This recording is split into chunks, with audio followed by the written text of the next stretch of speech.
Napoleon Bonaparte did not conquer Europe with the sword alone. In fact, much of the work was done not with the sword, but with the pen, with signatures, seals, and account books. Behind the roar of cannons, there was a quieter but far more effective system. Treasury officials, bankers, notaries, clerks. Just as generals moved regiments, they moved numbers. We were always told the same story: the genius on the battlefield, incredible victories, daring marches. But the truth does not end there. The empire rose because Napoleon rebuilt France's money from the ground up. He saw something that many rulers before him failed to see. A state can defeat its enemies for a time, but it can only truly leave them behind if it finances itself better. And this is the full, real story that was never taught in school. How did a young Corsican, inheriting a country devastated by revolution and an empty treasury, manage to finance war, law, and modernization simultaneously for 15 years? At the end of the 18th century, France looked elegant from the outside, but was exhausted within. The monarchy was crushed under the weight of its own debts. For years, money had been borrowed to fund wars and the luxury of the royal court. The tax system protected the wealthy and left the burden on the poor. When the revolution erupted in 1789, the political order collapsed, but the mathematics remained. The new regime believed it had found an emergency solution: paper money supposedly backed by confiscated church lands, assignats. At first, everything seemed wonderful. There was plenty of money and no pain, until inflation spiraled out of control. By the mid-1790s, prices were soaring. People no longer trusted money. Everyday trade came to a complete standstill. Soldiers marched in wooden shoes. Creditors demanded metal, not promises. France had ideals, but it lacked a monetary backbone. In 1799, Napoleon stepped straight into this chaos. He was only 29 years old, a soldier by profession, but instinctively a system builder. Napoleon saw one thing very clearly: without trust, nothing works. Before you can command an army, you must command money. That is why, while the fire of revolution was still burning, he took a radical step.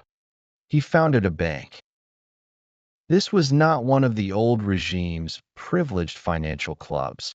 It was a structure designed to support both the stability of the state and the breathing space of the economy. In 1800, the Banque de France was established.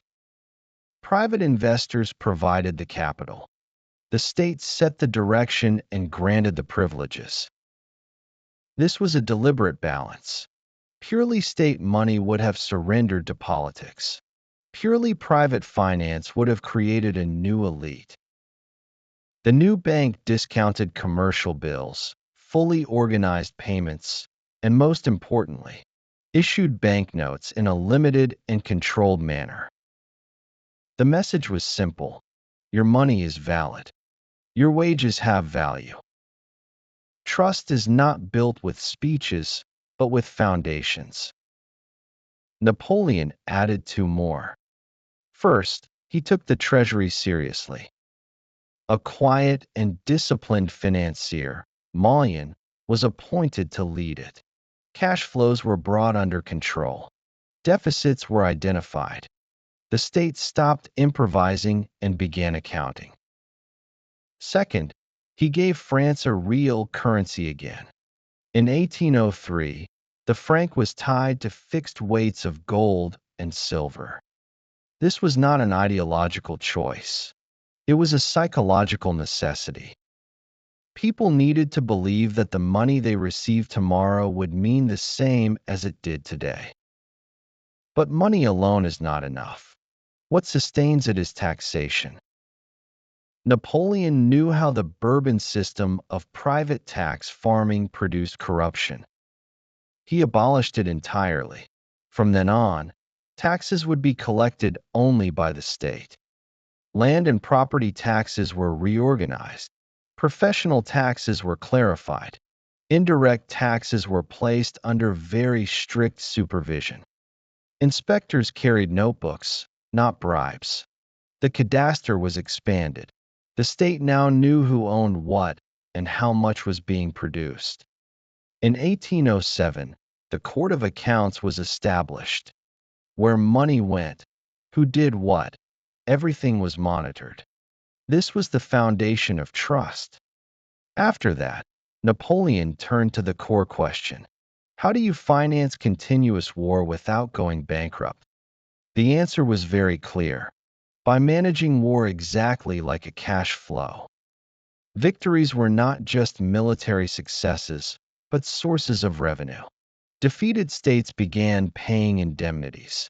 Occupied territories fed the armies. The front financed the front. As long as victories came, the system worked and the wheels kept turning. But every system has a breaking point. For Napoleon, it was the sea.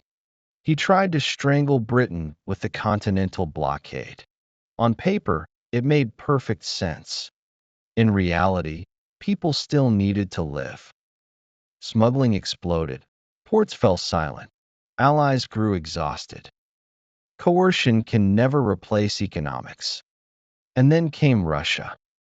1812 was not just a military disaster. It was also a balance sheet collapse. The soldiers who were lost were the destruction of years of investment. Burned supplies were wasted capital. The front was no longer financing the front. The center now had to pay for everything. But here is the crucial point. Napoleon was gone, but the system remained. The bank remained. The franc remained. The tax system remained. Oversight remained. France had gained a solid financial backbone. This was Napoleon's true legacy to France. And this story still matters today. Money requires trust. Law requires predictability. States, like people, live the same way. With structure, they stand. Without structure, they collapse.